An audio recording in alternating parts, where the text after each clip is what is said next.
میں یہ سمجھنا چاہتا ہوں کیا کارن ہے عارف بھائی، یہ لوگ کبھی اسلامک ٹیررزم کو کھل کے کنڈیم کیوں نہیں؟ میں یہ نہیں کہہ رہا ہوں کہ آپ ڈیفینس میں کھڑے ہو جائیے، تو کیا کارن ہے کہ مسلم کمیونٹی اس کا ویرود نہیں کرتی؟ تو دیکھیں، ایک مسلمان جو ہے نا، جیسے میں ہوں، جب میں 3-4 سال کا ہوا تو میری اماں نے جا کے مجھے مدرسے میں بٹھا دیا.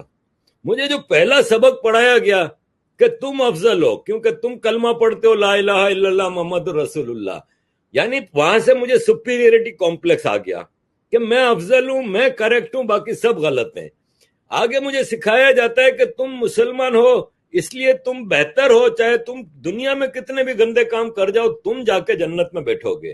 لیکن وویک جی پوری زندگی اپنی خدمت کریں انسانیت کی، کوئی غلط کام نہ کریں، لیکن وہ جائیں گے جہنم میں اس لیے کہ انہوں نے صرف کلمہ نہیں پڑھا. یہ آ جاتا ہے دماغ میں.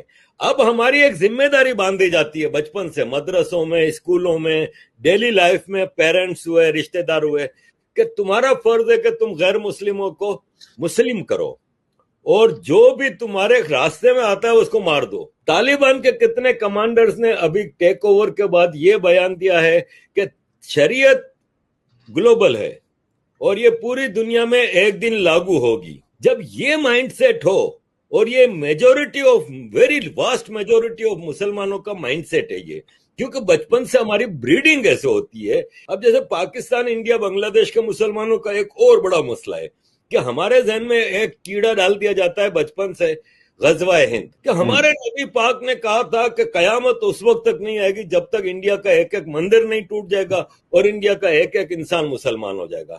اب ہم بچپن سے ایک خواہش لے کے چلتے ہیں، چاہے ہم انڈیا میں رہتے ہیں، پاکستان میں رہتے ہیں، بنگلہ دیش میں، کہ بھائی صاحب انڈیا تو ہمارا ہے، اب یہ جلدی مسلمان ہو جائیں تو ٹھیک ہے، نہیں تو ان کا قتل عام کرو. تو آپ پوچھ رہے ہیں کہ کنڈیم نہیں کرتے، میں کہتا ہوں ان کا بس چلے تو یہ سب مل کے قتل عام شروع کر دیں غیر مسلموں کا.